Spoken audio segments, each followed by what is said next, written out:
Drama with players, coaches, administration, and even lawmakers getting themselves involved in the drama within the sport of college football. If you're new around here, I am Colin Bashnagel, your host here, and we are going to try to unpack all of that stuff that I had previously mentioned. So if you're going to be interested in these college football topics and college football topics going forward, all off-season long, and yes, I don't believe that offseason is a bad word. I just think it's a reality of a sad time that we're in. Make sure you guys do like the video as we're going all the way to the college football season with a bunch of content. And then, of course, when we get to the college football season, that's where we are really going to be diving in deep. All right. Enough with that. Just make sure you like the video if you like the video. That's all I'm going to say. Nico, Iamaleava going to UCLA is big news here. There's a couple of different factors here. First off, Nico's going to get the money that he wanted or that his family really wanted him to get and thought that he deserved. UCLA is getting a blue chip talented quarterback.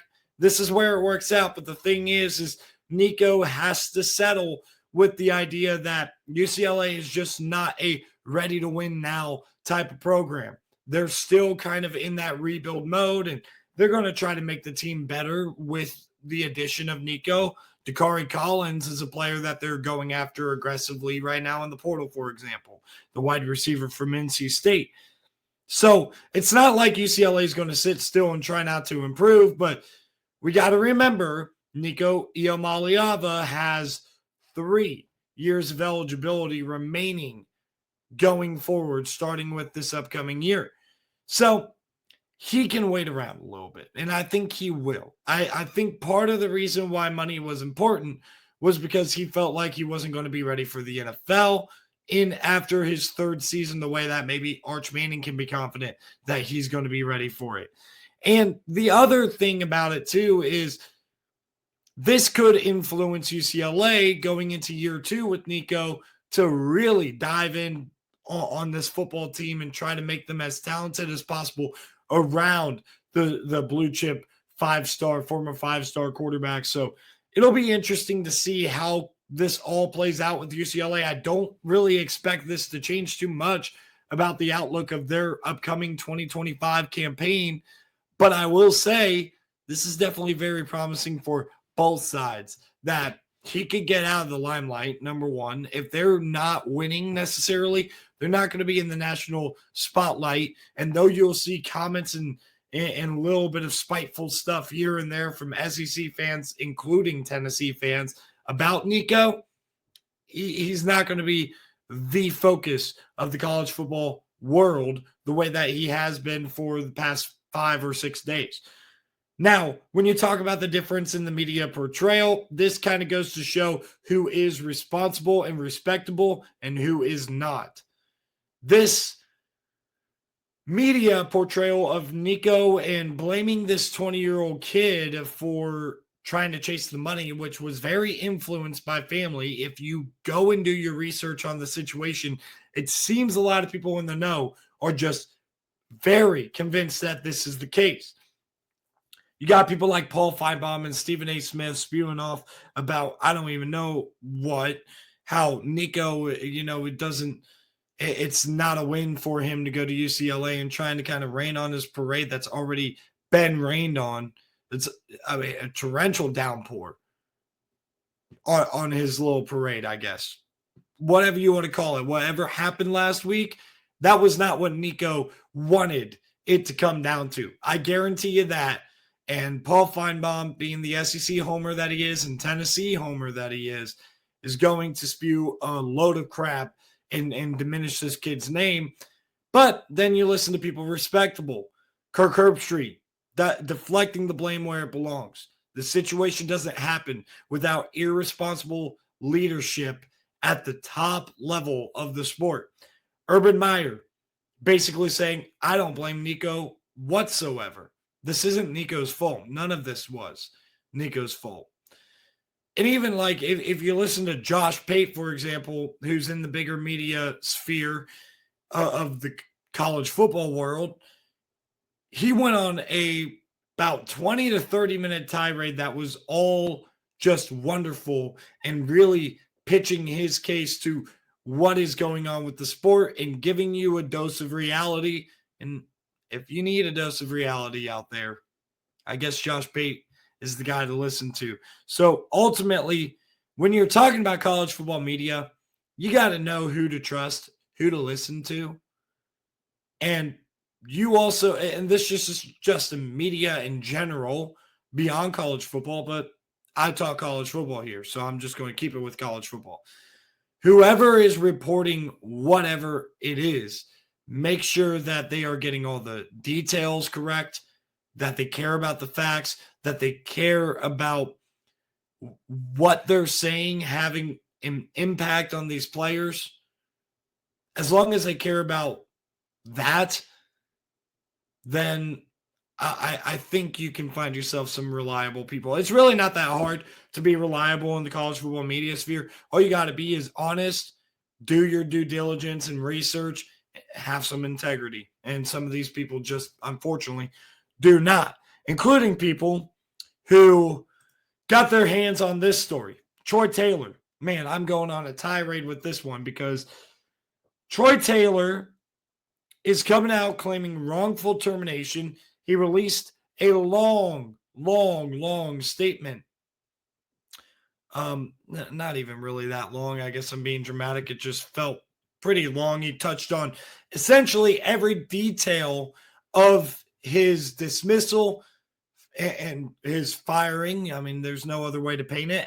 From Stanford, talking about his track record as a coach, how this stuff had never happened really in the past, gave more specific details than any sort of media article ever has on what potentially could have happened. Now, we got Troy Taylor's perspective. Does this necessarily mean that he's correct? No, it doesn't automatically mean that, but the truth generally always lies somewhere in the middle. And where Troy Taylor gets a lot of credibility and a lot of points with me is the thing that he referenced, where he has 30 years experience as an educator and as a coach at the high school and collegiate level. Most recently before Stanford at Sacramento State. The fact that they were discussing a raise and then all this stuff came out and they were doing a private investigation. And during the private investigation, they decided to cancel the raise, and Troy Taylor went along with it. He understood that an investigative process had to have happened. And Troy Taylor complied. That I do know.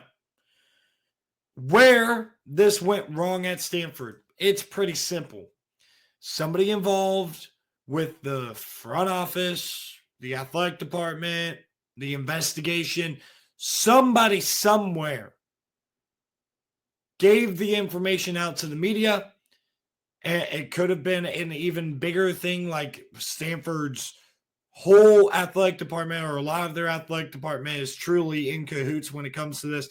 They gave this information to the media, let the media irresponsibly report on it based on misinformation that they were given, because I'm going to assume it's misinformation, because the story that is told is simply we are supposed to just believe the accuser that Troy Taylor wanted to let go.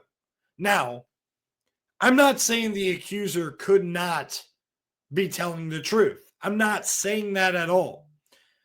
But what we do have here is an investigation that cleared Troy Taylor, or at the very least was inconclusive, and his job ended with simply a media storm. That's how his job ended. It's almost kind of like how it ended with Pat Fitzgerald or Nick Rolovich. And I don't want to see Troy Taylor end up like one of those two guys. I want to see Troy Taylor back in football as long as, number one, this shows to be a one-off situation. And number two, there is reasonable doubt that this has happened or will ever happen again. And if an athletic department can convince themselves, if a school can convince themselves of that one of, if not both of those things, then I think that Troy Taylor could be back in coaching pretty soon. And I think he could potentially win this lawsuit. And winning the lawsuit has nothing to do with whether or not the accuser is right. All he has to basically prove is that it wasn't a true investigation. Stanford fired him over the media noise and all this stuff. But again, I'm going to go back to this too. The accuser being let go by Troy Taylor and then coming out and accusing, I've seen it happen plenty of times when somebody ends up kind of being a little bit of collateral damage, especially in the professional field. And then they take things too far. They play the blame game too much on the person responsible for letting them go, for the person responsible for saying, you're done here. That's just me. I can't necessarily believe that the accuser is telling the truth when there is reasonable spite that could be there towards Troy Taylor. But I also can't, because this is a crazy world we live in, I cannot also completely dismiss what the accuser has to say. All I know is Stanford did not properly handle this situation. All right, final thing we're going to talk about. Louisiana state lawmakers are proposing a bill to try to get LSU games in September only at night when they're at home in Death Valley. So, hey, I am sorry to those of you that are playing on some sort of G5 team that has to go to Death Valley in week 2 or whatever in the future.